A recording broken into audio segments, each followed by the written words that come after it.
تو صحابہ نے شکایت کی کہ یا رسول اللہ ہم نے آپ کے مشورے پر عمل کیا اور پیداوار کم ہو گئی. تو آپ صلی اللہ علیہ وسلم نے فرمایا انتم اعلم بامور دنیاکم منی، تم دنیا کے معاملات مجھ سے زیادہ بہتر جانتے ہو. اور انما انا بشر مثلکم، میں تمہاری طرح کا انسان ہوں. میں جب تمہیں دین کے بارے میں کسی بات کا حکم دوں تو اس کو بجا لاؤ، اور جب دنیا کے بارے میں حکم دوں انتم اعلم بامور دنیاکم منی، تو دنیا کے معاملات تم مجھ سے زیادہ جانتے ہو. کہتے ہیں کہ جو نبی کی باتیں ہیں نا، وہ باتیں ہی نبی ہونے کی دلیل ہے. آج کوئی چھوٹا سا پیر بن جائے نا، یہ ٹاپک سے ہٹ رہا ہوں لیکن ہٹنے دو تھوڑا سا پیر بن جائے نا، پھر اس کے دعوے دیکھو. مارکیٹ میں ہول سیل کے حساب سے پیر و مرشد ہیں، پتھر اٹھاؤ پیر نکلے گا. یہ میرے مرشد ہیں، یہ میرے اس کے مرشد، یہ فلانے کے مرشد، یہ ڈمکانے کے مرشد. مرشدوں کے حالات دیکھو. مرشد کو پتا ہوتا ہے میرے اوپر کیا حالات گزر رہے ہیں. مرشد کبھی غلط بات کر ہی نہیں سکتا. مرشد سے پوچھ کے شادیاں ہو رہی ہیں، مرشد سے پوچھ کے طلاقیں ہو رہی ہیں، مرشد سے پوچھ کے کاروبار ہو رہے ہیں. وہ مرشد ہے. یہ اس ایک انسان سب کچھ نہیں ہو سکتا. مرشد دوائیں بھی مرشد دیتے ہیں. جو مرشد کا اوریجنل کام ہے وہ نہیں کر رہے، باقی سارے کام مرشد. جو مرشد کا کام تھا کہ لوگوں کے ظاہر باطن کی اصلاح کرنا. ظاہر باطن کی، ظاہر کے مطلب کیا؟ کبیرہ گناہ چھڑوا دینا، نمازوں کی پابندیاں کروا دینا، داڑھی رکھوا دینا. مرشد کی مرید میں اگر کوئی عورت ہے تو اس سے پردہ کروا دینا، شوہر کا فرما بردار بنوا دینا، اس کے اخلاق درست کروا دینا، حرام چھڑوا دینا، کاروبار میں رشوت لیتے ہو رشوت چھڑوا دینا. یہ ونس اپون اے ٹائم پیر و مرشد کا کام ہوا کرتا تھا. Once upon a time. سمجھ میں آ رہی بات کہ نہیں آ رہی؟ پہلے زمانے میں پیر کسے کہا جاتا تھا؟ پیر اسے کہا جاتا تھا، دیکھو انگریزوں میں بھی پیر و مرشد ہوتے ہیں، وہ اس کو کہتے ہیں کاؤنسلنگ کرنے والا، مینٹور. وہ اس کو کیا کہتے ہیں؟ یہ ہمارا مینٹور ہے. ہر دور میں انسان کو تربیت کی ضرورت ہوتی ہے. ہر دور میں خود سے بہت مشکل ہوتا ہے، بہت ساری چیزوں میں ہدایت کی ضرورت ہوتی ہے. گورے بھی موٹیویشنل اسپیکرز کو سنتے ہیں نا، ان کو موٹیویشن ملتی ہے. ان کے یہاں بھی کچھ ہوتے ہیں، سلیکٹڈ لوگ ہوتے ہیں. شیکسپیئر کے کتنے ملفوظات مارکیٹ میں چل رہے ہوتے ہیں. انگریزوں کا بزرگ گزرا ہے شیکسپیئر. ہم بچپن میں سنتے تھے شیکسپیئر نے یہ فرمایا، شیکسپیئر نے یہ فرمایا، شیکسپیئر نے یہ فرمایا، تو چل میں تیرے پیچھے آیا. ہم پھر مذاق کرتے تھے، شیکسپیئر نے کہا فرمایا تو چل میں آیا. تو بچے تو پھر بچے ہوتے ہیں، ان کو شیکسپیئر سے کیا لینا دینا، ان کو تو مذاق چاہیے ہوتا ہے. خیر، تو پہلے زمانے میں یہ ہوتا تھا، اب بھی کہیں کہیں ہو رہا ہے کہ انسان کہتا ہے میں خود مختار نہیں ہوں، مجھ سے پہلے بھی دنیا میں بہت سارے نیک لوگ گزرے ہیں، ان کے پاس علم مجھ سے زیادہ ہے، ان کی عبادت مجھ سے زیادہ، ان کا تقویٰ مجھ سے زیادہ، ان کا ایکسپیرینس، ان کا تجربہ مجھ سے زیادہ. تو بجائے اس کے کہ میں نئے سرے سے تجربے کر کے زندگی گزاروں، کسی پہلے سے تجربے کار جو مخلص بھی ہو، اللہ والا بھی ہو، اس کی صحبت میں رہ کے اپنے آپ کو اس کے حوالے کر دوں. وہ جیسے کہے میں اس کے حساب سے زندگی گزاروں. پھر ایک وقت آئے گا کہ میرے اندر بھی صلاحیت پیدا ہو جائے گی. تو پھر وہ کیا کرتے تھے کہ وہ ایسے پیر و مرشد کے ہاتھ میں بیعت ہوتے تھے کہ آپ اللہ والے بزرگ ہیں، آپ سے پہلے بزرگوں کی طرف سے اجازت بھی ملی ہوئی ہے بیعت کرنے کی، انہوں نے آپ پر اعتماد کیا ہے، گویا کہ آپ سرٹیفائیڈ ہیں ان کی طرف سے، تو گدی نشین ہیں آپ ان کے. تو ہم اب آپ کے ہاتھ پہ بیعت ہو کے اپنے آپ کو آپ کے حوالے کریں گے. اور کس چیز میں حوالے کریں گے؟ کہ بھئی ہم سے یہ گناہ نہیں چھوٹتے، ہمارے اندر اللہ کا اتنا خوف پیدا ہو جائے کہ ہر صغیرہ کبیرہ گناہ سے ہمیں توبہ کی توفیق مل جائے، اور ہمارے باطن سے حسد، بغض، کینہ، دنیا کی محبت یہ نکل جائے. یعنی جیسے آپ اللہ والے ہیں، اللہ کرے ہم بھی ایسے ہی بن جائیں. تو صحبت سے انسان بن جاتا ہے. دنیا میں سب سے پاورفل جو موٹیویشن ہے نا، پتہ ہے کیا ہے؟ وہ صحبت. کسی نیک آدمی کے ساتھ رہ لو، اس سے زیادہ پاورفل، تبدیل کرنے والی دنیا میں کوئی چیز ہے نہیں. اور آج انہی بزرگوں کا مذاق اڑا کے ان کی حیثیت ہی ختم کر دی. نئے جو اسکالرز مارکیٹ میں آ رہے ہیں. تو صحابہ کیوں بنے بھائی؟ سید الانبیاء صلی اللہ علیہ وسلم کی صحبت میں. تعلیمات تو ہمارے پاس بھی ہیں، نبی کی حدیثیں ہمارے پاس بھی ہیں، نبی کا دیا ہوا قرآن آج بھی محفوظ ہے یا نہیں ہے؟ کیا خیال ہے بھائی؟ لیکن میں اور آپ میں سے کوئی ان تعلیمات کو فالو کر کے صحابی بن سکتا ہے؟ نہیں بن سکتا بھائی. انہوں نے نبی کی صحبت میں ٹائم گزارا ہے، وہ کیفیات پیدا ہی نہیں ہو سکتی ہماری جو صحابہ کی تھیں. ناممکن ہے. نوح علیہ السلام کا بیٹا کافر تھا، نوح علیہ السلام نے اس کی فکر نہیں کی ہوگی ہدایت کی؟ بولو، پیغمبر سے زیادہ پاور کسی کی تبلیغ میں ہو سکتی ہے؟ کوئی ایک پہلو بھی نوح علیہ السلام نے اپنے بیٹے کی تربیت کا چھوڑا نہیں ہوگا، کیونکہ انبیاء ہر لحاظ سے کامل ہوتے ہیں. اس کے باوجود کیسا بدبخت طوفان اپنی آنکھوں سے دیکھ رہا ہے پھر بھی ایمان نہیں لے کر آیا. نوح علیہ السلام نے بتایا کہ اس وقت بارش ہوگی, طوفان آئے گا. پہلے کوئی محکمہ موسمیات والا کہ جو محکمہ ہی اتنا فعال نہیں تھا, جب بارش آنا شروع ہوئی تو یقین ہو جانا چاہیے تھا کہ میرے والد اللہ کے پیغمبر ہیں. انہوں نے بتایا تھا طوفان آئے گا اور دیکھو آنا شروع ہو گیا, لیکن اپنی آنکھوں سے طوفان دیکھ رہا ہے. نوح علیہ السلام نے آخری بار موقع دیا, آ جا میری کشتی میں. کیا بھائی چلا جاتا, احتیاطاً چلا جاتا, کیا خیال ہے, کیا چانس تو ہے, لیکن کیسے دلوں پہ مہر لگی ہے. کیا کہہ رہا ہے, سآوی الی جبل یعصمنی من الماء, میں ان قریب پہاڑ پہ چڑھ جاؤں گا جو مجھے پانی سے بچا لے گا. نوح علیہ السلام نے کہا لا عاصم اليوم, آج اللہ کے عذاب سے بچانے والا کوئی بھی نہیں ہے. اور اسی دوران ایک بڑی لہر آئی اور اس کو ڈبو دیا اس کو. تو یہ کیوں, نوح علیہ السلام کا بیٹا اتنا سخت دل کیوں تھا؟ صحبت جو چاروں طرف اس کو ملی ہے وہ نیک لوگوں کی بولو نہیں تھی, وہ برے لوگوں کی صحبت تھی. چاروں طرف غیر مسلم, چاروں طرف اللہ کے باغی. نوح علیہ السلام کا بیٹا ان کے ہاتھوں سے نکل گیا. لوط علیہ السلام کی بیوی, لوط علیہ السلام نے نکاح سے پہلے بھی دیکھا ہوگا نا, تحقیق کی ہوگی, کیا خیال ہے؟ یا وہی ایسے ہی نکاح کر لیا ہوگا, جہاں سے بھی پیغام آیا بس نکاح کر لیا؟ کیا پیغمبر یہ غلطی کر سکتے ہیں؟ کتنا سوچ بچار کے بعد نکاح کیا آپ نے. جو جس چیز سے نوح علیہ السلام قوم کو روک رہے ہیں, لڑکوں سے بدفعلی, اسی میں لوط علیہ السلام کی بیوی مخبر بنی ہوئی ہے, مخبر بنی ہوئی ہے. وجہ کیا تھی بھائی؟ چاروں طرف ماحول برائی کا. اس لیے میں بار بار کہتا ہوں, جو لوگ یورپ میں جا کے رہتے ہیں فیملیوں کے ساتھ, وہاں گیدرنگ تلاش کرو, مسلم کمیونٹی تلاش کرو, وہاں جا کے رہو, اڑوس پڑوس میں مدرسہ مسجد, مسلمان نظر آئیں آپ کو, نیک لوگ نظر آئیں. ورنہ خدا کی قسم جو تباہ ہوتی ہے نا اولاد, کانوں کو ہاتھ لگائے آدمی. وہاں سستے کے چکر میں کچھ لوگوں نے کیا کیا, ابھی تو میرا امریکہ سے ابھی بھی آئے ہو نا تازہ تازہ, وہ مجھے وہ یاد آ جاتا ہے, ان کا وہ کلپ بنایا تھا تازہ تازہ والا. خیر, وہاں کچھ لوگ کیا کرتے ہیں, سستے کے چکر میں, امریکہ میں لا یہ ہے کہ جو بھی گاؤں دیہات میں یا دور رہے گا نا تو اس کو بینیفٹس بہت ملتے ہیں. ان لوگوں نے ہر چیز میں پلاننگ کی ہوئی ہے, وہ چاہتے ہیں ہمارے ملک کی آبادی بڑھے اور بہت زیادہ بڑھے, لیکن اس کی پلاننگ کا انہوں نے طریقہ یہ اختیار کیا ہوا ہے کہ سبب میں جا کے رہو, دور دور رہو شہروں سے, ایک ہی جگہ گھسو مت.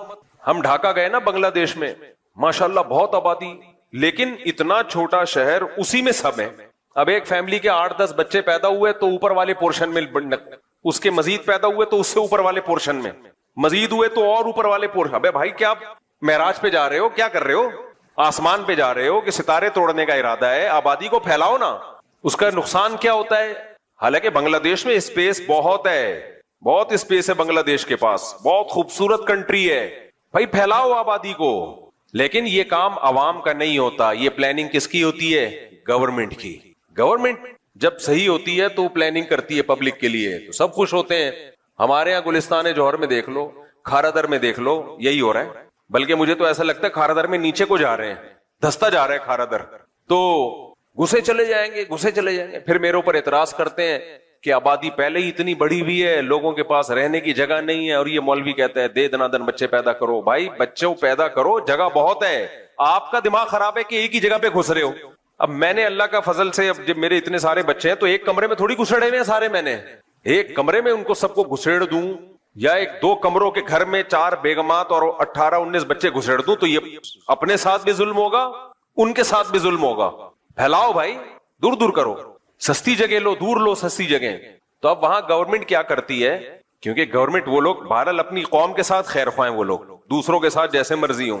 وہاں گورنمنٹ یہ کرتی ہے کہ بھئی وہ کہتی ہے کہ جاؤ دور دراز علاقوں میں جا کے رہو, تمہیں وہاں زیادہ سہولتیں ملیں گی, ٹیکس کم سے کم ہوگا. اب ٹیکسز ایک جگہ ہے جہاں اسپیس بہت بڑا صوبہ ہے, گورنمنٹ نے بول دیا, پالیسی بنا دی, جو امریکہ کی اسٹیٹ ٹیکسز میں رہے گا اس کا ٹیکس کیا ہوگا, ٹیکس فری ہوگا وہ, یا کم ہوگا. تو اب جیسے ہی کسی شہر میں آبادی بڑھتی ہے, لوگ سستے کے چکر میں کہاں چلے جاتے ہیں, ایسی اسٹیٹس میں جاتے ہیں جہاں کھلے ڈلے. ہمارے یہاں ایسی کوئی پالیسی نہیں ہے. ایک زمانے میں تو پورے پاکستان کی آبادی کراچی کی طرف رخ کر رہی تھی, پھر یہاں حالات خراب ہوئے تو تھوڑا سا باہر ہو گئے, ورنہ سب کراچی کراچی کراچی کراچی. ماشاءاللہ کراچی ہے بھی ایسا برکت والا شہر, تو سب آگے یہاں کیا نتیجہ نکلے گا میرے بھائی, پھر اوپر جاتے رہیں گے جاتے رہیں گے جاتے رہیں گے, فلیٹوں میں گھسے, کھڑکیوں سے نکل کے گر رہے ہیں. تو خیر کہاں سے کہاں میں چلا گیا. تو بنگلہ دیش میں ڈھاکہ شہر کی آبادی اتنی ہے کہ وہاں کی گورنمنٹ کو چاہیے کہ اس جیسا ایک اور شہر آباد کرے اور بولے اب اس شہر میں رہنے کی مزید کسی کو اجازت نہیں ہے. یہ پلاننگ کون کرتی ہے؟ حکومت کا کام ہے یہ. تو ہمارے ملکوں میں چاہے پاکستان ہو, چاہے انڈیا ہو, چاہے بنگلہ دیش ہو, ہم ہیں تو تینوں ایک ہی ماں باپ کی اولاد نا. ابے انڈیا, پاکستان, بنگلہ دیش یہ ہیں اصل میں ایک ہی باپ کی اولاد. بعد میں اختلافات کی وجہ سے جیسے 3 بھائیوں میں لڑائی ہوتی ہے تو شادی کے بعد الگ الگ ہو جاتے ہیں, تو ہم لوگ بھی کیا ہو گئے, انڈیا, پاکستان, بنگلہ دیش الگ الگ ہو, لیکن ہیں اصل میں کیا, بلڈ ایک ہی ہے. تو حرکتیں تینوں کی سیم ہیں, حرکتیں ہم تینوں کی سیم ہیں. ان حرکتوں میں یہ بھی کہ اسپیڈ فل ہے, مینجمنٹ زیرو ہے. اب گورنمنٹ کہتی ہے اسپیڈ روکو, نا نا نا نا نا نا, اسپیڈ نہیں روکے گا. ہمارا سرمایہ اولاد ہے بھائی. ہمارے لیے سب سے بڑا گفٹ قرآن کی نظر میں کیا ہے؟ اولاد. کیوں روکے بھائی, ہم پاگل ہیں کیا؟ اپنی خوشیاں چھین لیں ہم. تم پلاننگ نہیں کرتے آبادی کو پھیلانے کی, تو ہم تمہاری نااہلی کی وجہ سے اپنی خوشیاں چھین لیں ہم بھائی, اپنے گھروں کی رونق کو ہم ختم کر دیں, یہ نہیں ہوگا. تو خیر, تو کہاں سے کہاں چلا گیا بھائی یار, بات کیا چل رہی تھی؟ دیکھو, علم تو 2 طرح کا ہوتا ہے. میں امریکہ میں کیسے آیا وہاں کے ماحول کی بات کر رہا تھا میں. تو اب وہاں بعض لوگ کیا کرتے ہیں کہ ان کو پتا ہے کہ یہاں مسلم کمیونٹی ہے چاروں طرف, یہ گجرانوالا کا ہے, یہ گجرات کا ہے, وہ کراچی کا ہے, وہ پشاور کا ہے, یہ سارے اپنے لوگ ہیں. تو وہ کیا کرتے ہیں کہ کچھ بینیفٹس ان کو ملتے ہیں دور دراز علاقوں میں جا کے رہنے, تو سستے کے چکر میں وہ ایسی جگہوں پہ دور دراز بھی جاؤ لیکن اڑوس پڑوس میں کوئی مسجد مدرسہ تو ہو نا, یا جا کے بنا لو کم از کم. چاروں طرف جب غیر مسلم ہیں اور آپ سستے کے چکر میں وہاں چلے گئے اور یہ سوچ کے کہ میں اپنی اولاد پہ کنٹرول رکھوں گا, تو نوح علیہ السلام کا اپنی اولاد پہ کنٹرول نہیں رہا. میرے بھائی, ہم اور آپ کس کھیت کی مولی ہیں؟ تو میں تو وہاں ہو کے آیا ہوں. جو بچے بگڑتے ہیں وہ وہاں کا بگڑا ہوا چھوٹا بگڑا ہوا نہیں ہوتا. یہاں کا بگڑا ہوا کیا ہوگا؟ اتنا ہی ہوگا کہ ایک دن جیب سے سگریٹ نکلی تو ابا نے 2 چماٹے لگا دیا, آئندہ نہیں پینا, یہی بگڑا ہوا ہوگا نا. وہاں کا ایسا نہیں ہوتا بھائی. وہاں کا بگڑا ہوا وہ امریکہ کا بگڑا ہوا ہے.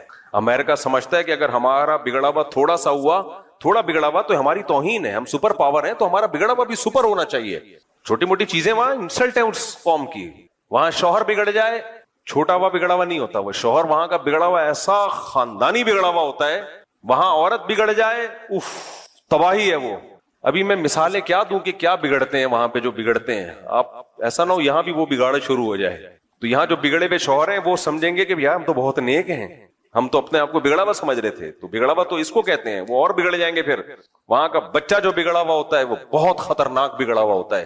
تو اس کو وہ گورے بگڑا ہوا کہتے ہی نہیں ہے, اس کو وہ کہتے ہیں کہ ہیومن رائٹس ہیں, آزادی ہے, آپ کا رائٹ ہے جو مرضی کر لو ابا کے ساتھ. آپ کا کیا ہے؟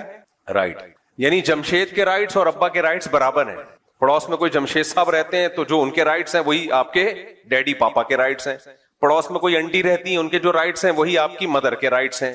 اماں میں اور انٹی میں کوئی فرق نہیں ہے, ابا میں اور جمشید میں بولو کوئی فرق نہیں ہے, بھائی میں اور غفار میں کوئی فرق, بہن میں اور محمودہ میں کوئی فرق ہے ہی نہیں, سب برابر. انسانیت کہتے ہیں مساوات پہ یہ سوسائٹی قائم ہے. ہمارے حضرت مساوات پہ واقعہ سنائے کرتے تھے. یہ جو لبرل لوگ ہیں نا یہ کہتے ہیں سب برابر ہیں, سب انسان. اسلام یہ تھوڑی کہتا ہے سب برابر ہیں بھائی. اسلام کہتا ہے جمشید تمہارا کیا لگتا ہے, یہ تو تمہارے ابا ہیں بھائی, ان کے رائٹس زیادہ ہیں, اماں کے رائٹس بولو زیادہ ہیں, بیوی کے رائٹس زیادہ ہیں, گرل فرینڈ کے کوئی رائٹ وائٹ نہیں ہے. تو جو کہتے ہیں نا سب برابر, تو اس پہ ہمارے حضرت مفتی رشید احمد صاحب ایک لطیفہ سنایا کرتے تھے کہ گرو اور چیلا جا رہے تھے, تو گرو نے اپنے چیلے سے بولا کہ یار فلاں ملک ہے, فرض کر لو جون پور ہے, وہاں ہم نے سنا ہے کہ سب انسانوں سے برابر سلوک کیا جاتا ہے, تو وہاں چل کے رہتے ہیں, اس ملک سے تو بہتر ہے وہاں چل کے رہو, سب انسان کیا ہیں؟ برابر. جیسے یہاں سے بھی بہت لوگ باہر یورپ میں امریکہ میں موو کرتے ہیں کہ وہاں حقوق بہت ہیں. وہاں کیا ہے؟ حقوق. ایک خاتون کا ونس اپون اے ٹائم جب میں کال سنا کرتا تھا, فون آیا کہ میں مفتی صاحب میں آپ سے مشورہ لے رہی ہوں, میں اسلام آباد چھوڑ کے جا رہی ہوں. لبرل انٹیوں کا اسٹائل بھی یہ ہوتا ہے نا, میں پاکستان چھوڑ کے جا رہی ہوں یہاں سے. میں نے کہا خیریت کیوں؟ یہ گھٹن والا ملک ہے. یہ کیا ہے یہاں؟ کیا ہے؟ گھٹن. میرے ڈیڈی مجھے ڈانٹتے ہیں, میری ماما مجھے ڈانٹتی ہیں, بات بات پہ روک ٹوک, یہ پہنو یہ نہیں پہنو, گھٹن کا ماحول ہے. پہلے مجھ سے مسئلہ پوچھ رہی تھی کوئی, پھر میں نے کہا ایک تو مجھے لگا کہ یہ تو اسلام سے ہی فارغ ہو گئی ہے. خیر, تو یہ والی انٹیاں جب باہر جاتی ہیں نا، گھٹن کا ماحول، تو ان کی عمر جب تھوڑی سی ڈھلکتی ہے، سمجھ رہے ہو بات، پھر ان کو پتا چلتا ہے کہ وہاں جو روک ٹوک تھی نا ہمارے ماں باپ کی طرف سے، وہ روک ٹوک ہمارے فائدے کے لیے تھی، اور اب ہم وہ روک ٹوک اپنی اولادوں پہ بھی نہیں کر سکتے. کچھ بھی نہیں ہے. بچہ پیدا کر لیا آپ نے ایسے جیسے بلی پال لی آپ نے، سمجھ رہے ہو، بلکہ بلی بھی تھوڑی دم ہلاتی رہتی ہے، گھر چھوڑ کے نہیں جاتی. تو بچہ اور روبوٹ میں کوئی فرق نہیں ہے، الا یہ کہ کوئی بچہ ایکسٹرا آرڈینری، کوئی اللہ کی طرف سے اس میں کوئی الگ سے سافٹ ویئر انسٹال ہوئے ہوئے. ہاں جو دیندار ہیں ان کی بات نہیں کر رہا میں. ایک تو فوراً کمنٹس نیچے بہت آنا شروع ہو جاتے ہیں، ہمارے یہاں تو ایسا نہیں ہے، ہم تو یہاں 20 سال سے رہ رہے ہیں امریکہ میں. بھائی آپ کے علاوہ کی بات کر رہا ہوں میں، آپ کی بات ہی نہیں کر رہا میں. جنہوں نے کنٹرول کیا ہوا ہے، دینی ماحول دیا ہوا ہے، وہ الگ ہے. تو خیر، تو اب کیا ہے، تو وہ کیا ہے کہ سستے کے چکر میں رہتے ہیں، ایسی جگہوں پہ جا کے 4 مہینے تبلیغ میں لگے ہوئے، سال ابا کے تبلیغ میں لگے ہوئے. بچہ مرتد ہو گیا ہے، ملحد ہو گیا، خدا کا منکر ہے، خدا کا انکار کر رہا ہے وہ، کیونکہ چاروں طرف سن کیا رہا ہے، وہ اسلام کے اگینسٹ باتیں سن رہا ہے چاروں طرف. اور پھر اٹریکشن اتنی ہے، شراب، کباب، اسلام تو ان سب چیزوں سے روکتا ہے. تو وہ اپنے ابا کو اماں کو بے وقوف سمجھنا شروع کر دیتا ہے کہ یہ بے وقوف ہے. بھائی تھوڑے دنوں میں تمہیں پتا چلے گا کہ بے وقوف کون تھا، کون بے وقوف تھا. خیر، تو وہاں جب رہتے ہیں تو اس صحبت کے اثرات کیا ہوتے ہیں. بچے گئے. میں یورپ جب گیا نا تو مجھے یاد ہے ایک والدین میرے پاس آئے، انہوں نے کہا کہ ہماری بیٹی مرتد ہو گئی تھی بالکل، اور وہ ماں باپ دیندار تھے، الگ سے مجھ سے ملنے کے لیے آئے، اور کوئی دعوت اس پہ اثر نہیں کر رہی تھی، بالکل اسلام چھوڑ دیا تھا اس نے. خون کے آنسو روتے ہیں جن کے دل میں ذرا سی بھی غیرت ہو. پھر انہوں نے میرا شکریہ ادا کیا کہ آپ کے بیانات مسلسل سنتے سنتے سنتے سنتے الحمدللہ دوبارہ مسلم ہو گئی ہے. میرا کیا کمال ہے، تو اسلام کا کمال ہے، اسلام میں اٹریکشن ہے. لیکن انہوں نے کہا کہ آپ کے سنے اس لیے کہ تھوڑا لائٹ موڈ میں آپ نے باتیں کی ہیں، ورنہ وہ بعض دفعہ ہمارے بعض مولانا، سارے تو نہیں بھائی، بڑے اچھے ہم سے تو زیادہ ہی اچھے لوگ ہیں، وہ ایسی سخت اسٹائل میں بات کرتے ہیں کہ وہ بندہ قریب آنے کے بجائے دور ہو جاتا ہے. میں بتا رہا تھا نا، ایک مولوی صاحب بیان کر رہے تھے، میں جمعے کا دن گیا ان کا بیان سننے، تو حضرت علی نے فرمایا. تو مجھے بھی خیال ہوا حضرت علی نے آرام سے فرمایا تھا، تو آپ بھی کس سے فرما دیں؟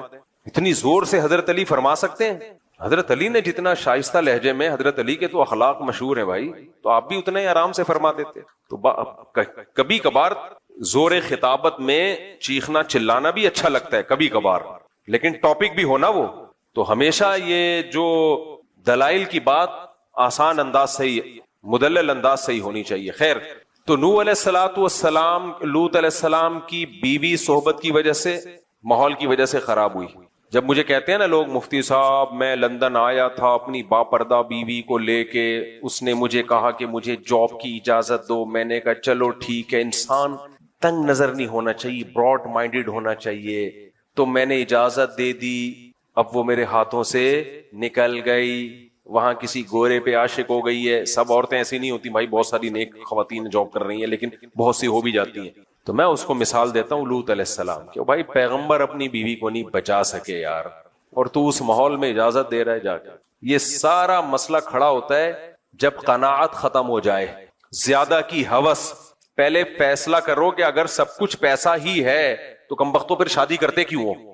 ہے بھائی، اگر سب کچھ پیسہ ہی ہے، دیکھو کچھ لوگ تو اس لیے شادی کرتے ہیں کہ وہ پیسہ ہے، ان کا تو ہدف ہی کیا ہے؟ دولت. ان کی بیگم اگر کھسک بھی جائے تو ان کی صحت میں کوئی فرق نہیں پڑتا.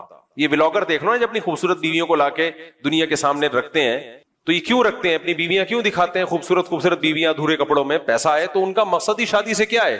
آپ کو لوگ چپ کیوں بیٹھے ہو بھائی؟ پیسہ مقصد ہے نا. تو جب ہدف پیسہ ہے تو بھی ٹھیک ہے، غیرت ویرت ایک طرف رکھو. لیکن اگر ہدف پیسہ نہیں ہے بلکہ پیسے سے کچھ اور مقصد ہے، دیکھو ہم جو پیسہ کماتے ہیں کیوں کماتے ہیں؟ سواری اچھی ہو جائے، کیا خیال ہے؟ گھر اچھا ہو جائے، یہی ہے نا؟ خوراک اچھی ہو جائے، کیا خیال ہے؟ بیمار ہو تو علاج اچھا ہو جائے. اب آپ کے پاس پیسہ آ گیا، نہ خوراک اچھی رکھ رہے ہو، نہ گھر اچھا بنا رہے ہو، نہ سواری اچھی رکھ رہے ہو. کیوں یہ سب کام کر رہے ہو؟ تاکہ پیسہ خرچ نہ ہو جائے. تو پرلے درجے کے بے وقوف کہلاؤ گے کہ نہیں کہلاؤ گے؟ اگلا بولے گا بھائی نوٹوں کو کھائے گا کیا؟ صحیح. تو ہر چیز کا ایک مقصد ہوتا ہے. اسی طرح پیسے کا ایک مقصد یہ بھی ہوتا ہے کہ بیوی اچھی مل جائے، یہ بھی ایک مقصد ہوتا ہے. لیکن اس بیوی کا مقصد کیا ہوتا ہے؟ اس کا مقصد ہوتا ہے گھر سنبھالنا. مثال کے طور پر پیسے کا مقصد بہت سارے ادھر میری طرف توجہ، یہ گارڈ تبدیل ہوتے رہتے ہیں، ادھر توجہ، آپ یہاں مجھے سننے کے لیے آئے ہو. دیکھو پیسے کا کہ بہت سارے مقاصد میں ایک مقصد اچھا کھانا بھی ہے. کیا خیال ہے؟ اب آپ نے کیا کیا؟ اچھا کھانا خرید لیا، مرغے ورغے بکرے پائے وائے بڑا زبردست. اب کھا نہیں رہے آپ اس کو، کہہ رہے ہیں میں نے پیسے سے اچھا کھانا خریدا تو ہے، لیکن جہاں اچھے ریٹ لگیں گے اس کھانے کو بیچ دوں گا میں. تو لوگ کہیں گے اس کا مطلب تو نے یہ جو اچھا کھانا خریدا تھا یہ بھی پیسہ کمانے کے لیے خریدا تھا. تو چل ٹھیک ہے، ڈبل پیسہ آ گیا، اب کیا کرے گا اس پیسے سے؟ اب بتا تیرے اس مقصد کیا ہے؟ جو مزید پیسہ آ گیا نا تیرے پاس، کیا کرے گا؟ آپ کہیں گے میں اچھا کھاؤں گا. ایک مقاصد، بہت سارے مقصد میں سے ایک مقصد کیا ہے؟ اب اور اچھا کھاؤں گا میں. بھائی پہلے میں نے نہاری خریدی تھی، لیکن جب مجھے اچھے ریٹ مل رہے تھے میں نے کسی کو پہنا دی وہ، اب میں اس سے اور اچھا کچھ خرید لوں گا. تو اب آپ نے اور اچھا خرید لیا. اب جب اور اچھا خریدا تو ایک اور کسٹمر آیا، وہ ڈبل پیسے دے رہا ہے، اس کو پہنا دیا. لوگ کہیں گے اب اس پیسے سے تیرا مقصد کیا؟ کہنے تاکہ اور اچھا کھاؤں میں. تو کمبخت کھائے گا کب؟ نہیں آئی میرا خیال ہے بات. یہ تو پہنایا جا رہا ہے، تو کھائے گا کب؟ تو آپ کہہ رہے ہیں بھائی پیسہ بہت بڑی طاقت ہے. تو طاقت ہے جب اس سے کچھ کھا تو پیسے کے مقاصد میں گاڑی ہے، اب گاڑی آپ نے خریدی، فوراً پہنا دی کسی کو، چلا نہیں رہے اس کو، پھر خریدی پہنا دی. تو لوگ کہیں گے تیرا گاڑیوں کا بزنس ہے، تو اپنے لیے بھی تو کوئی گاڑی رکھ.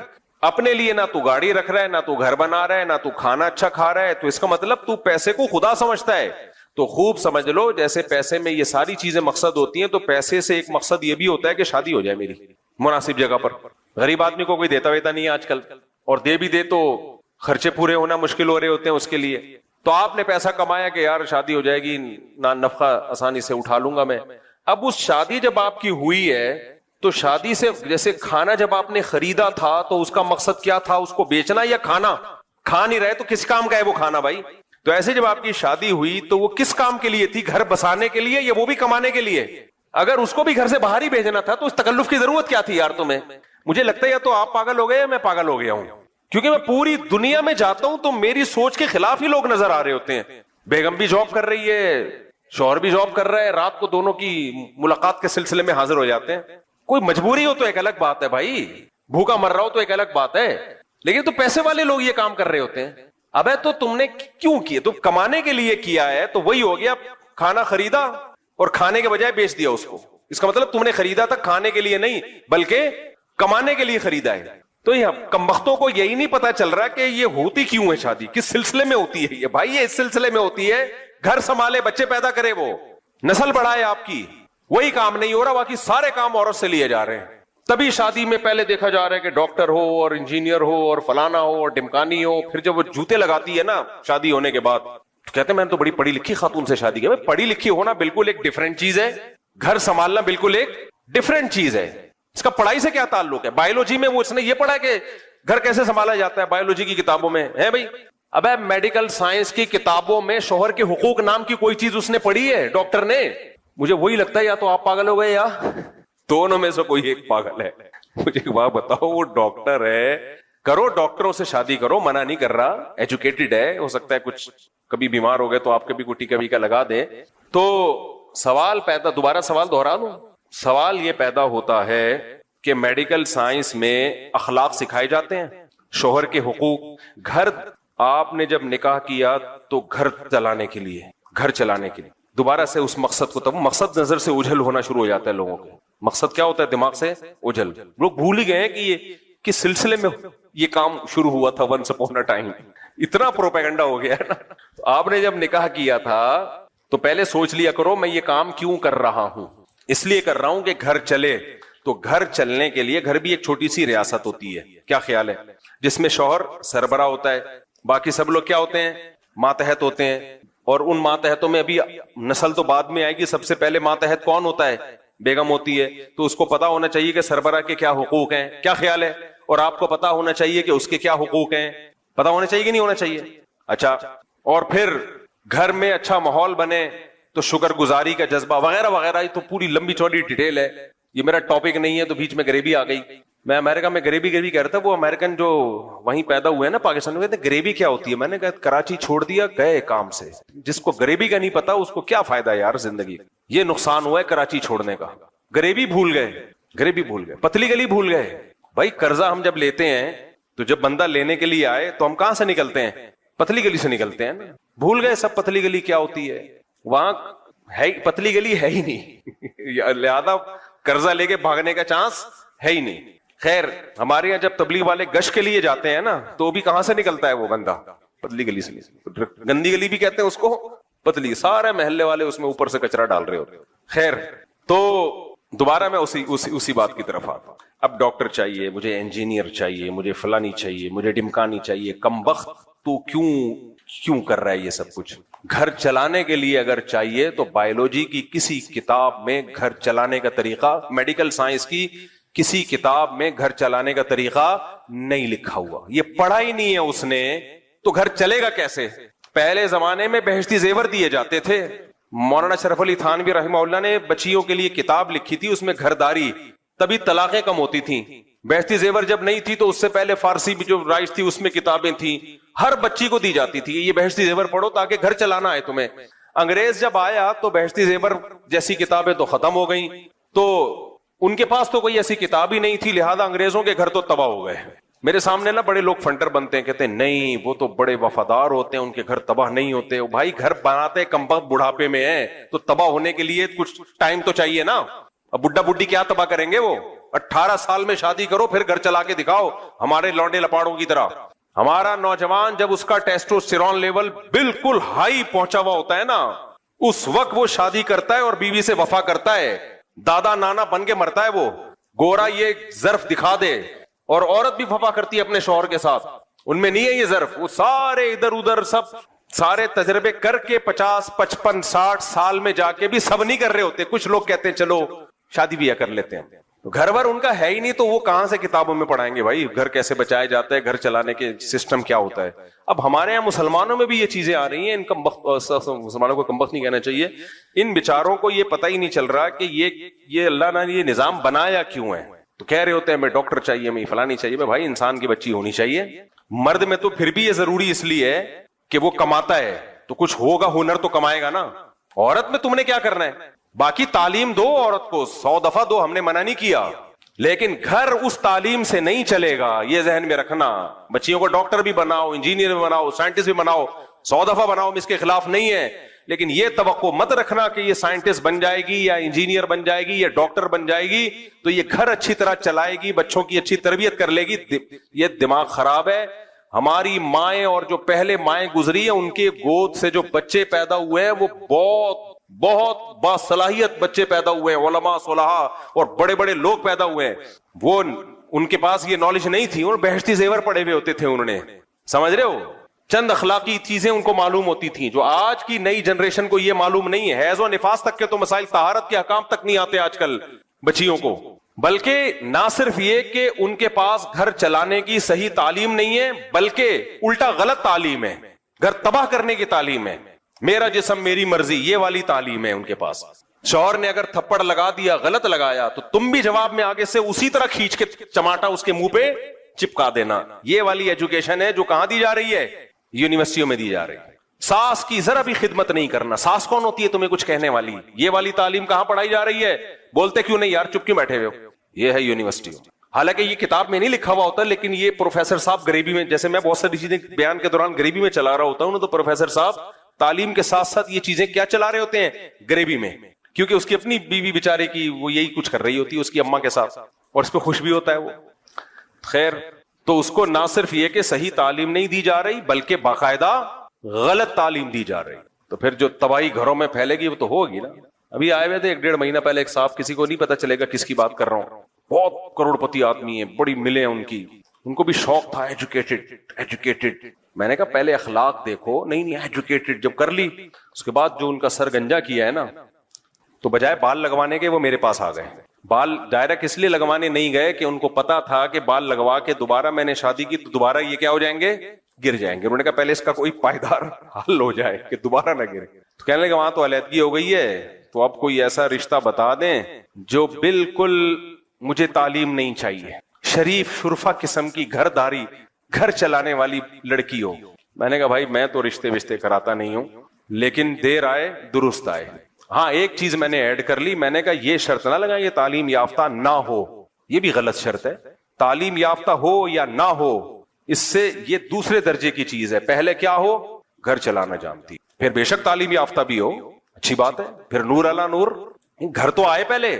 گھر ور نہیں آ رہا آج کل مارکیٹ میں میرے بھائی, کیونکہ وہی بات ہے, اس کو اس یونیورسٹیوں میں جو صحبت مل رہی ہے نا, انوائرمنٹ جو ہے, ماحول, وہ ماحول کیا کہہ رہا ہے؟ آزادی والا. میں نے بتایا تھا نا ایک واقعہ, ونس اپون اے ٹائم, پرانی بات ہے, اتنی پرانی کہ میں زیادہ پرانی اس لیے لے کے جا رہا ہوں کہ میرے گھر والوں کو پتہ نہ چل جائے کہ زوجہ کی بات ہو رہی ہے نا. یہ بھی میرے ساتھ بڑا مسئلہ ہے. میں بیان کو اچھا ہو بتایا نہیں, آپ اس کو وہاں بھی لے کر گئے تھے, اب منہ سے نکل گیا, اب اس کو سیٹ کرنا پڑے گا مجھے. بہرحال میری ایک دفعہ نئی شادی ہوئی تھی, اب بہت دفعہ ہوئی ہے نہیں تو ایک دفعہ کی بات. میں اپنے گھر والوں کو لے گیا کسی ورک شاپ میں, جس میں ٹائم مینجمنٹ اور وغیرہ وغیرہ, بڑی اچھی ورک شاپ تھی, اور وہ جو ٹرینر تھے وہ بھی بہت زبردست. میرے گھر والوں نے مجھے بتایا کہ جو خواتین پیچھے بیٹھی ہوئی تھی نا, وہ سب مجھے باغی بناتی رہی ہیں کہ تم نے مفتی صاحب سے شادی کی ہے. میں نے کہا ہاں جی. تمہارا دماغ صحیح ہے؟ پہلے سے ان کی اتنی 2 بیویاں, اب 2-3 تھی, نہیں بتاؤں گا میں, وہ سمجھ جائیں گے نا کس کی بات. تو تمہارا دماغ صحیح ہے؟ اچھا تو تم گھر سے نکلتے ہوئے اپنے شوہر سے پوچھتی ہو؟ اس نے کہا ہاں ہم تو پوچھتے ہیں بھائی. ہم تو نہیں پوچھتے, یہ باتیں چل رہی ہیں پیچھے, ہم تو نہیں پوچھتے. جب گھر سے باہر جاتے ہیں ہم تو اپنے ہسبینڈ سے نہیں پوچھتے, اور اگر ہمیں روک بھی دے ہم بھی نکل آتے ہیں. آگے ساس تک تو پہنچے نہیں, وہ تو میری والدہ تو اللہ مغفرت فرمائے بہت پہلے انتقال ہو گیا تھا ان کا. ساس سے بغاوت. تو میں نے کہا بھائی یہ ورک شاپ میں جو وہ اچھی اچھی باتیں سکھا رہے ہیں وہ باتوں کا اثر نہیں ہوگا. اثر کس کا ہوگا؟ یہ یاد رکھو, درس میں کوئی کتنی اچھی باتیں کر رہا ہو نا, جو لوگ سن رہے ہوتے ہیں ان پر اس درس کا اتنا اثر نہیں ہوتا. یہ جو دائیں بائیں لوگ بیٹھے ہوئے کان بھر رہے ہوتے ہیں نا, یہ زیادہ مؤثر ہوتا ہے. اس درس کی 2 ٹکے کی حیثیت نہیں چھوڑتے وہ. میرے گھر والوں کو اللہ جزائے خیر, انہوں نے مجھے بتا دیا کہ یہ چل رہا ہے مارکیٹ میں. مجھے بتا رہے ہیں کہ بھائی یہ, ابے بھائی یہ شادی سے پہلے آپ 100 دفعہ سمجھاؤ کہ مت کرو, جب ہو گئی ہے تو پھر کسی کو یہ کہنا کہ کیوں کی اور تمہارا دماغ خراب, یہ تو گھر توڑوانے والی بات ہے کہ نہیں ہے. پھر میں جہاں بھی گیا ہوں یہی باتیں ہیں. گھر والے, جس گھر والوں کو بھی لے کر گیا ہوں ہر دفعہ یہی کہ سب پوچھتے ہیں تمہارا دماغ خراب ہے, آپ نے کیوں کی. جب میں نے دوسری کی تو میری پہلی زوجہ کو ورغلانے کی کوشش کی, اس نے ایکسپٹ کر لیا کہ چلو ہو گئی ہے. لیکن جہاں دعوت پہ جائیں, خواتین جو بیان سن رہی ہیں ان کے علاوہ کی بات کر رہا ہوں, کہ آپ کے ہسبینڈ نے دوسری کی, آپ کو برا نہیں لگا؟ اس نے کہا لگا تھا. کیا کرتے, برداشت کیا, اللہ کا حکم ہے, اب اجازت دی اللہ نے, تو اب ہمارے ساتھ تو صحیح چل رہے ہیں تو برداشت کر لی. ہم تو کبھی بھی برداشت نہ کریں. آپ میں کوئی کمزوری ہوگی یقیناً, ورنہ میاں کا دل ایسے نہیں ہے کسی عورت کی طرف جاتا. عورت میں حالانکہ میں چیخ رہا ہوں بھائی, کوئی خرابی نہیں ہے, بس اجازت دی اللہ نے. اتنا میں جب کہیں سے دعوت پہ آتا میرے گھر میں جھگڑا ہوتا. کیوں؟ باہر کا ماحول کیا بنا رہا ہے؟ باغی. سمجھ میں نہیں آ رہی بات. آپ حقوق کی لائن لگا دو, محبتیں بچھا دو, آپ یہ ثابت کر دو کہ بھائی کسی سے محبت میں کوئی کمی نہیں ہوئی ہے. لیکن باہر کا جو انوائرمنٹ ہے وہ دوسری شادی والا نہیں ہے, وہ دوسری شادی کو برا سمجھنے والا ہے. وہ ماحول کیا کرے گا؟ خراب. میں اتنا پریشان ہوا تھا کہ یار میں کہاں, میں سعودیہ لے کے بھاگ جاؤں. تو یہ بھی ایک فائدہ ہوا ماحول سے. مجھے یاد ہے ایک دفعہ گلشن اقبال میں ہم رہ رہے تھے, تو وہاں کوئی خاتون تھی جو سعودی عرب میں رہ کر آئی تھی. انہوں نے گھر والوں کو بتایا تو نارمل ہے سعودی عرب میں, کوئی اتنی ٹینشن کی بات نہیں ہے. وہاں کیا ہوا, حالات بہتر ہونا شروع ہو گئے. تو یہ ساری مثالیں میں کیوں دے رہا ہوں؟ یہ سمجھانے کے لیے کہ سب سے پاورفل موٹیویشن صحبت کی ہوتی ہے. آج بہت ساری مائیں شکایتیں لے کر آتی ہیں بچوں کی, ہمارا بچہ اسلامک اسکول میں پڑھ رہا ہے, اتنا اچھا اسکول, اتنی بھاری فیس, بچہ فوج فلمیں دیکھ رہا ہے, سگریٹ پی رہا ہے. میں کہتا ہوں اسکول اسلامی ہے, سارے بچے اسلامی نہیں ہیں. پتہ نہیں کہاں سے بچے لا کے ہو سکتا ہے بٹھا دیے ہوں, اور وہ آپ کے بچے کو موبائل میں چیزیں دکھا رہے ہوں. اسکول بھی دیکھا کرو کیسا ہے, آگے ماحول دیکھا کرو, اس کے ارد گرد بچے کون بیٹھے ہوئے ہیں. تبھی حتی الامکان ہم تو کہتے ہیں ہوم اسکولنگ کی طرف لے کر آؤ, لیکن پھر بچوں کو تھوڑا لڑکوں میں کھیلنے بھی تو بیلنس کرنا ہوتا ہے نا. بالکل ہی لڑکوں سے ہٹا دو گے کہ کہیں کوئی بری صحبت نہ ملے, تو پھر وہ چھوئی موئی بن جاتا ہے, پھر وہ ویسے ہی اس میں نسوانیت پیدا ہو جاتی ہے. تو اس میں بیلنس اعتدال سے لے کے چلنا ضروری ہے. تو خیر ہم اصل موضوع کی طرف جلدی سے آتے ہیں. تو میں یہ بات کر رہا تھا میرے بھائی, صحابہ کرام جیسے ہم بن نہیں سکتے, کیونکہ انہوں نے, صحابہ نے کس کی صحبت اٹھائی ہے؟ نبی کریم صلی اللہ علیہ وسلم. تو اس سے پتہ چلتا ہے کہ اہل اللہ کی صحبت, یا جو جتنا بڑا بزرگ ہوگا اس کی صحبت سے جو کچھ حاصل ہوتا ہے وہ کسی طریقے سے حاصل نہیں ہو سکتا. تو اس لیے ہمیشہ سے لوگ اللہ والوں سے تعلق قائم کرتے تھے، ان کی صحبت میں رہتے تھے، ان جیسا بننے کی کوشش کرتے تھے۔ آپ سخاوت پہ کتنے بیانات کر دو، انسان میں سخاوت پیدا نہیں ہوتی۔ کچھ دن سخی لوگوں کے ساتھ گزار لو، آدمی خود بخود کیا بن جاتا ہے؟ سخی۔ آپ نے دیکھا ہوگا کچھ قومیں سخاوت میں مشہور ہیں، کچھ کنجوسی میں مشہور ہیں۔ کیوں؟ جو سخیوں میں پیدا ہوتے ہیں وہ دیکھتے ہیں باپ دادا کو خرچ کرتے ہوئے، وہ بھی سخی بن جاتے ہیں۔ اور کچھ ایسے ہوتے ہیں ہمیشہ ابا کو چونی اٹھنی کا حساب کرتے ہوئے دیکھا ہوتا ہے، انہوں نے ہمیشہ ابا کو دیکھا ہوتا ہے پیسوں پہ لڑتے ہوئے، تو وہ بچہ بھی کیا پیدا ہوتا ہے؟ پھر وہی لطیفہ آ رہا ہے، بہت دفعہ سنا چکا ہوں، لیکن اتنا مزہ آتا ہے، آدمی کہتے ہیں پارسل کرو یار۔ وہ ایک کنجوس آدمی تھا نا، اس کے بچے کہتے تھے ابو گھی چاہیے، دیسی گھی چاہیے، وہ لا کے نہیں دیتا تھا، پیسے ہوتے تھے پھر بھی نہیں لا کے دیتا تھا۔ تو ایک دن گھی کا ڈبہ لے آیا تو بچوں سے کہتا ہے کہ دیکھو باہر بھی چکنائی لگی ہوتی ہے نا، تو اندر ڈبہ نہیں کھولنا، پہلے باہر سے روٹی لگا لگا کے کھاؤ، تاکہ باہر کا سارا گھی کیا ہو جائے؟ ختم۔ وہ ڈبے ہر کوکنگ آئل پہ بھی آپ نے دیکھا چکناہٹ ہوتی ہے، اور وہ بچے روزانہ، اس کے بھی بچے تھے کنجوس کے بچے، روزانہ روٹی ڈبے پہ رگڑ رگڑ کے کھا رہے ہیں۔ اس کو سفر پہ جانا تھا تو اس نے گھی الماری میں بند کر کے رکھ دیا کہ ایسا نہ ڈبہ کھول کے پورا ہی چٹ کر جائیں، لاک لگا دیا الماری۔ سفر کے بعد آیا اور کہنے لگا کہ بچوں گھی تو نہیں کھولا تم نے؟ انہوں نے کہا نہیں ابو، ہم الماری سے روٹی لگا لگا کے کھاتے تھے۔ اس نے رکھ کے ایک تھپڑ لگایا، بغیر تو کچھ دن گھی کے بغیر صبر نہیں کر سکتے تھے، اب بتاؤ جو اس ماحول میں پیدا ہوگا وہ بچے سخی بنیں گے، وہ اپنے بچوں کے ساتھ بھی یہی کریں گے۔ تو یہ گھی کا ڈبہ کئی صدیوں تک وراثت میں جائے گا، یہ کئی نسلوں تک۔ تو صحبت، ہاں میں یہ بتا رہا تھا کہ پہلے زمانے میں اس کی بڑی حیثیت تھی کہ کوئی پیر و مرشد ہونا چاہیے، اس سے ہم اپنی اصلاح کروائیں، لیکن جیسے کچھ شعبے چلتے ہیں تو ٹھیک ہوتے ہیں، بعد میں ان میں خرابیاں پیدا ہو جاتی ہیں۔ تو اب خرابی یہ پیدا ہو گئی کہ پیر و مرشد کو انسان سے اوپر کی کچھ چیز سمجھا جانے لگا ہے۔ پیر کا دائرہ کار دیکھو، ڈاکٹر کا دائرہ کار کیا ہوتا ہے؟ جو بیماری ہے اس کو ٹھیک کرے۔ ڈاکٹر سے آپ یہ مشورہ لیتے ہو کہ میں نے کہاں شادی کرنی ہے، کہاں نہیں کرنی ہے، کون سا بزنس کرنا ہے، کون سا نہیں کرنا، ڈاکٹر کہے گا ٹیکا لگا، نکل یہاں سے، نہ میرا ٹائم ضائع کر نہ اپنا ضائع کر۔ تو پیر و مرشد کا کام ہوتا ہے آپ کے اندر جو گناہ ہے وہ آپ سے چھڑوا دے، بس۔ اس سے آگے پیر کا دائرہ کار بولو نہیں ہے، حتیٰ کہ شرعی مسائل بتانا بھی اس کا کام نہیں ہے، وہ مفتیوں کا کام ہے۔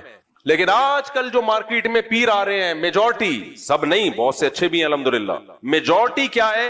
وہ پیر کم، اور اس کو معاذ اللہ پیغمبر سے بھی اونچا درجہ دے دیا ہے۔ میں جانتا ہوں ایسے لوگوں کو، شادی کر لی پیر کی مرضی کے بغیر، پیر صاحب ناراض ہو کے بیٹھ گئے، ابا اما کی نہیں مان رہے، پیر کو باپ بنایا ہوا ہے۔ شریعت میں ماں باپ کا درجہ پیر و مرشد سے بولو زیادہ ہے، ٹیچر سے بھی زیادہ ہے، یہ ذہن میں رکھو۔ آج کل بعض لوگ تعلیم دیتے ہیں استاذ کا درجہ ماں باپ سے زیادہ ہے، نا نا نا نا، قرآن کے مطابق استاذ کا درجہ والدین سے کم ہے، بہت کم ہے، بہت بڑا درجہ ہے استاذ کا، لیکن ماں باپ سے کے برابر نہیں ہے۔ ماں باپ کو سب سے سپیریئر رکھا ہے اللہ نے۔ قرآن کے الفاظ دیکھو، عیسیٰ علیہ السلام پیدا ہوئے ہیں، ماں کی گود میں جب بول رہے ہیں تو برم بوالدتی، توحید کا اعلان کر کے کہہ رہے ہیں اللہ نے مجھے حکم دیا کہ اپنی ماں کے ساتھ اچھا سلوک کروں، میں ابھی ماں کی گود میں ہے، وہ پیغمبروں کو حکم ہے ماؤں کے ساتھ اچھا سلوک کریں۔ تو اور ابراہیم علیہ السلام کو دیکھو، اپنے والد سے کیسے نرم لہجے سے بات کر رہے تھے۔ تو اس لیے سب سے بڑا مقام، استاد سے بھی بڑا مقام کس کا ہے؟ تو پیر و مرشد کا ماں باپ جیسا مقام نہیں۔ اب بعض لوگ پیر و مرشد سے بیعت ہوئے، وہ پیر صاحب ان کے گھروں میں ایسا گھسے ہیں، ماں باپ کہہ رہے ہیں ہمارا بچہ ہمارے ہاتھوں سے نکل گیا، بھائی ہم نے تو بھیجا تھا گناہ چھوڑوا دیں گے، تو سارا دن پیر صاحب کی خدمت میں لگا رہتا ہے، ہمیں ہمارا تو رائے نہیں ہے۔ مولانا شلوی تھانوی رحمۃ اللہ علیہ بڑے حکیم تھے، حکیم الامہ تھے، حکیم سے مراد حکمت والے۔ انہوں نے ان پیروں پہ رد کرتے ہوئے لکھا ہے کہ لو تھی کسی اور کی اور ہو کسی اور کی گئی ہے اولاد، جنا کسی نے اور ہو کسی اور کی گئی، نہ نہ نہ، جنہوں نے جنا ہے انہی کی رہے گی۔ ہمارے شیخ حضرت مفتی رشید احمد صاحب سے کسی نے پوچھا کہ حضرت پیر صاحب اگر کسی ایک بات کا حکم دے رہے ہوں اور والدین اس کی دوسری بات کا حکم دے رہے ہوں تو والدین کی مانے یا پیر صاحب کی مانے؟ حضرت نے فرمایا وہ پیر ہی نہیں ہے جو ماں باپ کی مرضی کے خلاف آپ کو حکم دے، کیونکہ اس کا کام ہے شریعت پہ چلانا، تو شریعت تو کس کو؟ ماں باپ کی اطاعت کا حکم دیتی ہے۔ وہ کہے گا تم نے پوچھ کیسے لیا مجھ سے، تو وہ سب کچھ ہی بن جاتا ہے۔ حضرت جی نے فرما دیا، تو حضرت جی جو پیر و مرشد ہیں ان کا کام اب اصلاح رہا ہی نہیں، اپنی نہیں ہوتی اصلاح، اس کی کیا کریں گے؟ دل میں دنیا کی محبت، شہرت کی لالچ۔ علماء کہتے ہیں بزرگ بننے کے لیے نا ظاہری اعمال کے ساتھ جو باطنی اعمال ہے نا، باطن میں 3 چیزوں کا ہونا ضروری ہے، 3 چیزیں۔ ظاہری تو مطلب نماز با جماعت کا پابند ہو, شریعت کے مطابق اس کا حلیہ ہو, کبیرہ گناہوں سے بچتا ہو, تو ظاہری اعمال. باطن ظاہری تو نظر آ جاتے ہیں نا, باطن میں تین چیزیں, حب جاہ, حب با اور حب مال. مال کا لالچی نہ ہو, ہوس نہ ہو, جاہ کا لالچی نہ ہو, شہرت کا بھوکا نہ ہو, اور تیسرا باہ. باہ کا مطلب کیا ہے؟ یہ لفظ سنا ہوگا نا, قوت باہ, حکیم جو بیچ رہے ہوتے ہیں نسخے. باہ بڑی بھی نہ ہو حد سے. کیا مطلب؟ حلال اور حرام کا فرق جانتا ہو. کتنے جاہل پیر ایسے ہیں, لوگوں نے اپنی بیٹیاں ان سے بیعت کروائیں اعتماد کر کے کہ یہ باپ والا سلوک کریں گے, اور انہی کے ساتھ غلط نظروں سے دیکھنا شروع کر دیا, انہی کو غلط نظروں سے دیکھنا شروع کر دیا. تو یہ کیا, اس کا مطلب اس کو اپنی خواہش پہ کنٹرول نہیں ہے. بچیوں کو پڑھا رہے ہیں اور پڑھا کے ان سے ریلیشن قائم ہو گیا. یہ اسکینڈل بنتے رہتے ہیں, یونیورسٹی بھی بنتے ہیں اور بعض مذہبی لوگوں کے بھی بنتے ہیں. تو پہلے زمانے میں دیکھا جاتا تھا, جو بزرگ تھے نا وہ خلافت دینے سے پہلے دیکھتے تھے کہ نمبر ایک ظاہری تو کبیرہ گناہ تو نہیں ہے. آج بعض لوگوں کو خلافت ملی ہوئی ہے, سودی بینک میں مینیجر ہے, اب کمائی حرام رہا ہے, اس کو آپ نے خلافت دے دی ہے بھائی, تو کبیرہ گناہ کا مرتکب ہے, آپ اس کو خلافت دے رہے ہو. نماز پڑھ نہیں رہا, ایک پیر صاحب نے خلافت دی اپنے مرید کو کہ یہ میرے جانشین ہے, وہ فجر نہیں پڑھتا تھا.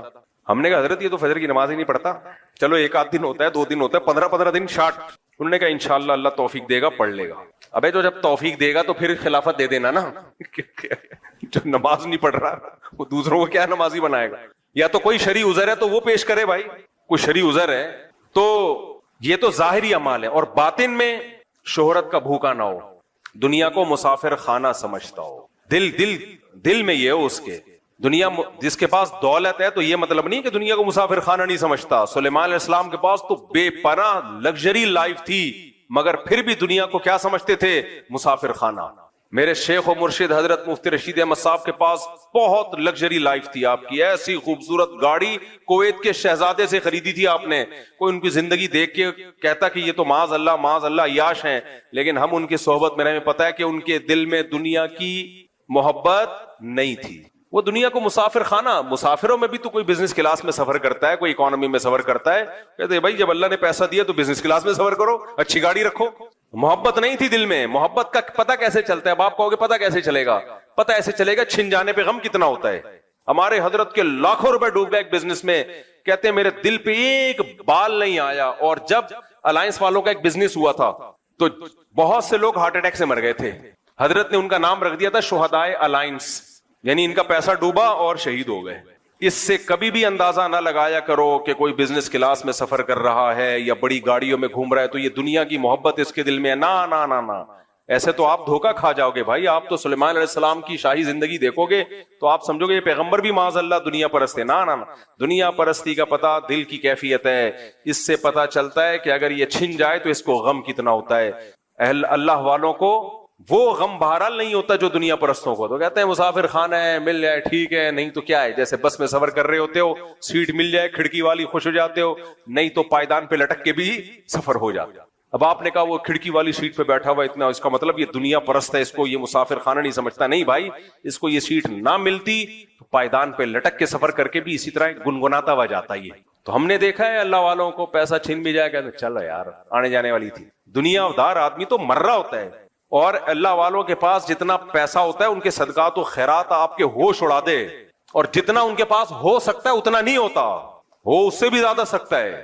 تو پہلے زمانے میں یہ بزرگ کی ڈیفینیشن ہوتی تھی, اب بھی ہیں اللہ والے لوگ ہیں, ختم کبھی بھی نہیں ہوں گے. دنیا میں قیامت آ جائے گی اگر سارے اللہ والے ختم ہو جائیں, لیکن اس میں دھوکہ زیادہ ہو گیا ہے. تو